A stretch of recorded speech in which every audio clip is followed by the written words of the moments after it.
नर्मदे हर।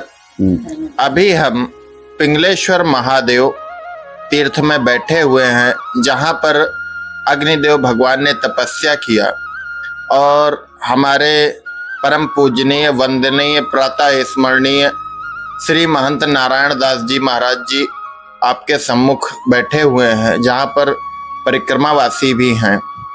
तो निश्चित तौर पे जब परिक्रमावासी यहाँ से जाते हैं तो महाराज जी उनको कुछ ना कुछ संदेश देना चाहते हैं, ताकि उनकी परिक्रमा अच्छे से हो सके, माँ की कृपा उन पर बनी रहे और जितने भी धार्मिक कार्य वह इस रास्ते पर, इस पथ पर करते चले, उसका उन्हें नियम पता हो, उसके बारे में उन्हें जानकारी हो, ताकि वह और अच्छे से चीजों को समझ सकें और दूसरों को भी आने वाले पथिकों को समझा सकें। तो हम महंत नारायण दास बापू जी से जानेंगे कि क्या कुछ वह अपने परिक्रमा वासियों को, अपने प्रिय व्यक्तियों को बताना चाहते हैं। बापू कृपया कुछ बताएं इन लोगों को। मैं यही कहना चाहता हूँ कि मैया के प्रति भाव रखिए, मैया का भजन करिए और मैया के ऊपर श्रद्धा और विश्वास रख के परिक्रमा करें। और जहां भी जिस घाट का महत्व है वो महत्व जाने, उस घाट के ऊपर रुकिए। हर एक घाटों का महत्व होता है, तो हर एक घाटों का महत्व लेते चले, शिव जी का दर्शन करते चले और माँ नर्मदा में स्नान करते चले। और माँ नर्मदा का जल जितना भी पियोगे उतना अच्छा है। इससे ज्यादा मैं कुछ नहीं कह सकता हूँ प्रभु। तो अब हम जानेंगे परिक्रमा वासियों का यहाँ का अनुभव क्या रहा। तो निश्चित तौर पे हमारे साथ प्रथम पंक्ति में बैठे हैं रमेश शर्मा जी, जो कि महाराष्ट्र से हैं, कल्याण से हैं, और इनका जो है इंटीरियर का कार्य है, इंटीरियर डिजाइनर ही है एक तरह से। तो निश्चित तौर पे उस पथ को छोड़ के और एक लंबे समय तक इस पथ पे आना, यह आसान कार्य नहीं होता है। जब कोई आसान कार्य नहीं होता तो लोग अपना एक मोटिव लेके आते हैं, लोग कुछ सोच के आते हैं। तो वो जानेंगे कि रमेश शर्मा जी का क्या मोटिव रहा, कैसे उन्होंने इस पथ पे चलने की शुरुआत की। नर्मदे हर। मैं रमेश शर्मा। नमो नर्मदे, नर्मदे हर। मैं और कुछ नहीं कह पाऊंगा, बस इतना ही है। मैया माँ नर्मदे ने मुझे यहाँ बुलाया और मैं यहाँ आ गया। उसके पीछे का कारण मैं नहीं बता पाऊंगा, मेरा हेतु जो भी है मैया जानती है। अच्छा, रहा सवाल यहाँ आने के बाद बापू ने जो प्यार, ममता, अपनत्व दिया, उसके बारे में तो कईयों ने बहुत कुछ कहा। ये तो यहाँ आने के बाद आप वो अनुभव करें तो ही सही मायने में उस चीज पे सबका अनुभव अलग अलग है। मेरा अनुभव जो मिला, मुझे ये मिला कि आप एक ऐसे उम्र के पड़ाव पे हैं जो फिजिकली एक साधारण मनुष्य के लिए वो चीजें कर पाना या वो चीजें हो पानी ये पॉसिबल ही नहीं है। ये तो यहाँ का इतना बड़ा प्रताप है, मैया की इतनी बड़ी शक्ति है। आप एक जीवंत उदाहरण है उन शक्तियों को एक मानव के द्वारा जन कल्याण, लोक कल्याण और जो भाव है ममता का भाव, ये बस अनुभव करने लायक है। मैं इस पे ज़्यादा कहूँगा नहीं, क्योंकि मैं उतना नहीं हूँ कि मैं कुछ बोल पाऊँ। फिर भी मैंने बहुत कुछ बोला है, ये यहाँ पे आके अनुभव करने वाली बात है। चलिए ठीक है रमेश जी, नर्मदे हर। नर्मदे हर जी। अब हम द्वितीय पंक्ति में बैठे बलराम जी से, जो कि बल के राम है, नाम ही बलराम है और बड़ा ही बल है इनके हाथों में, इसमें कोई दो राय नहीं है। और मोहर भी लगाए हैं बापू के अपने मस्तक पे, तो कहीं ना कहीं एक विशेष है कि भाई मस्तक पे मोहर लगाए हैं तो कुछ तो विशेष है। तो उनसे जानेंगे कि क्यों बापू की वह मोहर लगाए हैं और कैसे उनका मन हुआ इस पथ पे चलने का। बताएं बलराम जी आप। बहुत सारे आश्रमों पे गया, पर ये आश्रम मुझे बहुत अच्छा लगा, इसलिए मैंने अपने सर पे मोहर लगवाई है। चलिए, बहुत सुंदर। और अच्छा अनुभव रहा। मैं बहुत कुछ नहीं कह सकता, पर इतना है कि यहाँ मैंने अच्छा अनुभव किया। यहाँ पर माँ की कृपा है, हमारे बापूजी संत जी का आशीर्वाद है और सब कुछ अच्छा है। बस इतना ही कहना चाहूँगा। नर्मदे हर, नर्मदे नर्मदे हर। अब हमारे पास जो माता जी बैठी हैं हमारे महाराज जी के सानिध्य में, इनका नाम भी बड़ा ही प्रेम भरा है, वर्षा माँ। इनका नाम ही है वर्षा माँ, क्योंकि माँ की एक आदत होती, वो ममता ही बरसाती हुई चलती है। तो इसलिए हमारे लिए ये वर्षा माँ है। और माँ के बारे में तथ्यात्मक कुछ कहना पॉसिबल ही नहीं होता है। जो शेष और शारदा नहीं कह पाए, जो समझ ना पाए, तो फिर हम उसके बारे में माँ की तो व्याख्या की ही नहीं जा सकती। वह चाहे संत की माँ हो या गृहस्थ की माँ हो, माँ की व्याख्या आप नहीं कर सकते कभी भी जीवन में। और उसको शब्दों में पिरोना कहीं ना कहीं एक बहुत कठिन विषय है।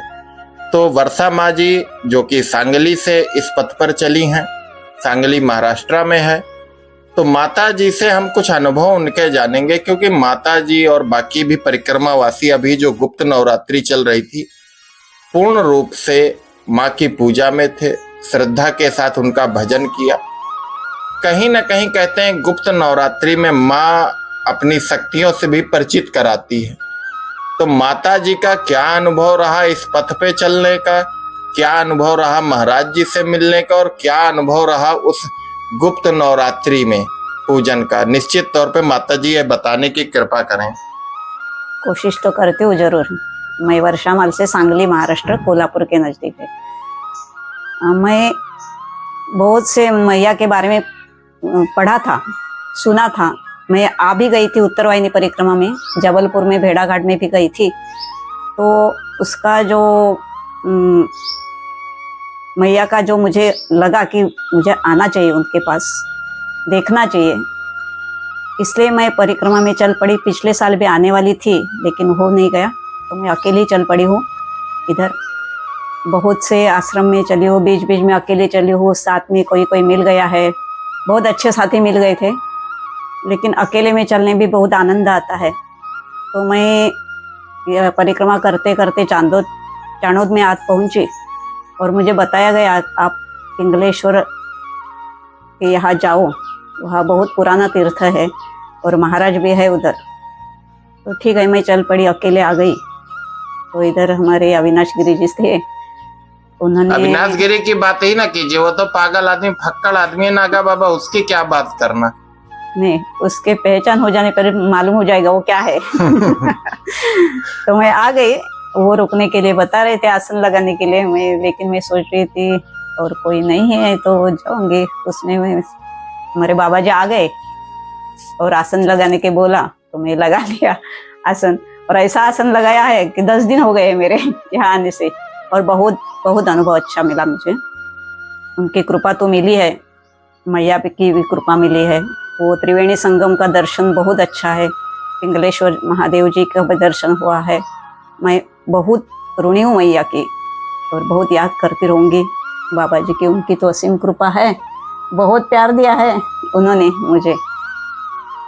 तो मैं इतना बोलूँगी, ऐसा ही कृपा रहे, ऐसे प्यार रहे मुझे। एक चीज आपसे और पूछना चाहेंगे। महाराज जी की उम्र 86 साल है। 86 साल के एक व्यक्ति को जिस तरह से यह कार्य करते हैं, कितना खाते हैं, कितना पीते हैं, कितने तरह के व्यंजनों का सेवन करते हैं, ये सब देखने वाले हैं। किसी से कुछ छिपा नहीं, क्योंकि ये तो प्रभु का घर है। सब रसोई से लेके अन्नपूर्णा भंडार से लेके मंदिर तक सब खुला प्रांगण है, सभी देखते हैं। तो आज के नवयुवक को आप संयमित जीवन के बारे में क्या बोलना चाहेंगी? आप मराठी में बोल सकती हैं माता जी, मुझे पता है आपको हिंदी में तकलीफ होती है, आप मराठी में बोल सकती हैं। तकलीफ नहीं होती, मैं अच्छी नहीं बोल पाती हूँ हिंदी। जो हिंदी का जो लहजा आहे वो मुझे कोई बात नहीं माता जी, आप मराठी में बोल लीजिए। मराठी इथे आल्यानंतर बाबाजींची एनर्जी बघितली की जे काय बोलावं आणि काय बोलू नये हेच समजत नाही। ते एवढ्या उत्साहाने आणि काम तर करतातच, पण एवढ्या उत्साहाने मन लावून आणि त्याच्यामधलं जे सगळी कारागिरी कुशलता आहे ते आम्ही कुठेच त्याच्या पंक्तीला बसू शकत नाही, हे खूपच जाणीव झालेली आहे अगदी. आणि हा उत्साह तर आपण घेतला पाहिजे. ते स्वतः काही न खाता दुसऱ्यांनाच फक्त देत असतात. वेगवेगळे पदार्थ करून आम्हाला घातलेले आहेत भरपूर 10 दिवसामध्ये. तर त्यांच्याकडनं एनर्जी त्यांनी कशी मिळाली आहे हे माहिती नाही, म्हणजे ती त्यांची तपस्या आहे. तो निश्चित तौर पे फिर हम महाराज जी से ही जानेंगे हाँ, कि यह जो इनके शरीर में एनर्जी है, यह जो ताकत आई है, यह कैसे आई। क्योंकि आजकल आदमी जैसे ही 30 पार करता है, 40 तक आते आते घुटने दर्द, बदन दर्द, कमर दर्द, सर दर्द, दांतों का दर्द, कोई दर्द बकाया नहीं रह जाता। यहाँ सही तक है। कि सुबह फ्रेश होने भी जाइए तो वहां भी दर्द है। तो निश्चित तौर पे महाराज जी से यह बात जरूर जानने योग्य है। बड़ा ही भावुक पल है ये। जैसे ही माँ का स्मरण आता है, माँ का नाम आता है, हमारे महाराज जी की आंखों से अश्रुधार आ जाती है। क्योंकि माँ के, जिसे हम एक शक्ति का स्वरूप मानते हैं, निश्चित तौर पे वह नहीं बोलना चाहा करते। संत को कहते हैं कि जुक्ति मुक्ति से रहना चाहिए। जुक्ति मुक्ति का अर्थ होता है अपनी चीजों को छिपा कर रखना चाहिए। उनका प्रदर्शन या उनके बारे में कोई तथ्यात्मक वार्तालाप नहीं करना चाहिए। तो महाराज जी से मैं कहूंगा कि महाराज जी, आप बहुत संक्षिप्त रूप में बता सकते हैं अगर आपको उचित लगे, नहीं तो हम इस पे कोई प्रकरण भी नहीं बढ़ा सकते हैं। क्योंकि माँ की व्याख्या जो है वो हम में से किसी के भी बस का नहीं है कि उस शक्ति को हम बता सकें या उसका किसी तरह से प्रदर्शन हो सके। और अगर कोई ऐसा करता है तो निश्चित तौर पे अहंकार का पात्र हो सकता है। तो महाराज जी, आपको जो उचित लगे आप वह बोल सकते हैं। बचपन से मैं माँ नवदुर्गा का सेवक था और आज भी उनका गुलाम हूँ। मेरी माँ का गुलाम हूँ आज भी। साथ में मेरी मैया माँ नर्मदा, उनका भी मैं गुलाम हूँ। ये जो सारी शक्तियाँ मुझे दी है, इस उम्र में अगर मेरी जगह पे दूसरा कोई रहे तो काम नहीं कर पावे, ये मुझे गर्व नहीं है, मगर ये माँ की शक्तियाँ ही मुझे काम आती है। ये शक्तियाँ मैंने रात दिन मेहनत करके प्राप्त की हैं। जो कहते हैं कि जप तप करके और अपने हवन से, जो शक्तियाँ मुझे मैया ने दी है वो ज्यादा वर्णन करने जैसा है ही नहीं। मगर एक है कि सही भाव से, अगर सही श्रद्धा से देवी देवताओं को पूजे, देवी देवता का स्मरण करे, तो उनकी शक्तियां उनको मिलती ही मिलती है। रही दूसरी बात कि श्रद्धा यानी कि अपना पूरा धन दौलत सब कुछ उसके ऊपर निछावर कर दो, अपने आप को खुद को निछावर कर दो भगवान के प्रति। चाहे आप भगवान विष्णु जी को मानो, चाहे शिव जी को मानो, चाहे ब्रह्मा जी को मानो, चाहे कृष्ण भगवान को मानो, चाहे राम जी को मानो, पर अपने आप को खुद को निछावर कर दो। जब निछावर करोगे आप तो प्रभु खुद न खुद लीला करते रहेंगे। वैसी मेरी माँ है।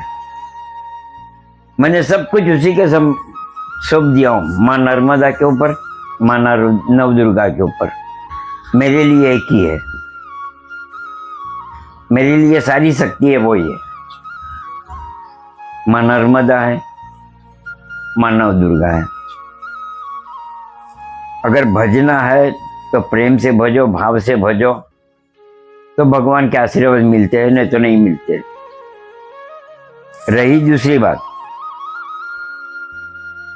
दुनिया में गुरु बनने वाले बहुत सारे मिलते हैं, तो मैं तो सभी से एक ही प्रार्थना करूंगा पानी पियो छान के, गुरु करो जान के। पानी पियो छान के, गुरु करो जान के। नहीं तो ऐसे ढेर सारे पड़े हुए क्या जो हम शिष्य बना लेते हैं, मगर पहले गुरु को जानो, पहचानो। जैसे हम माँ के लिए अभी भाव लगाते हैं, माँ के लिए प्रेम है, माँ के लिए आंखों में अश्रु आ जाते हैं हमारे, वैसे आप भी किसी गुरु के चरण पकड़िए, गुरु की सेवा कीजिए, गुरु का भाव लीजिए, गुरु का आशीर्वाद लीजिए। उसके बाद में आप आगे बढ़ सकते हो, वहां तक नहीं बढ़ सकते हो। अभी आप परिक्रमा में हो मैया के, तो भाव से मैया के परिक्रमा करो। मेरे यहाँ उसके पहले हितेश शर्मा, उनकी मिसिस भारती शर्मा, वो लोग रात को बैठ के रो पड़े थे मेरे यहाँ, दोनों मियाँ बीवी, कि बापूजी मैं परिक्रमा नहीं कर पाऊंगा, क्योंकि उनका बाईपास किया हुआ है। मैंने आप परिक्रमा कर पाओगे, जाओ। मैंने इतने कहा, आप खाली मैया का दवाई की जगह पे मैया का जल पिया करो, जाओ, आपकी मैया परिक्रमा पूर्ण करवाएगी। और आज उसी इसके ऊपर चल रहे, तो मैया उनकी परिक्रमा करवाई। नहीं तो जो बाईपास किया हुआ आदमी चल नहीं पाता है, ज्यादा परिक्रमा नहीं कर पाएगा वो, मगर मैया उनको करवा रही है। सवेरे ही फोन आ गया उनका मेरे पे, बातचीत भी हुई मेरे साथ में। वैसे आगे अपने महाराष्ट्र के, पुणे के बहुत सारे बच्चे गए मेरे यहाँ से, आज भी याद करते हैं। सवेरे उसको भी फोन किया मैंने, मतलब रात को क्यों याद कर रही थी तुम? तो हाँ बापू मैंने आपको याद कर रही थी, तेरे सामने बात किया, रात को याद कर रही थी, बहुत याद आ रही थी आपकी। वो क्यों? बस ऐसे ही याद आ रही थी आपकी।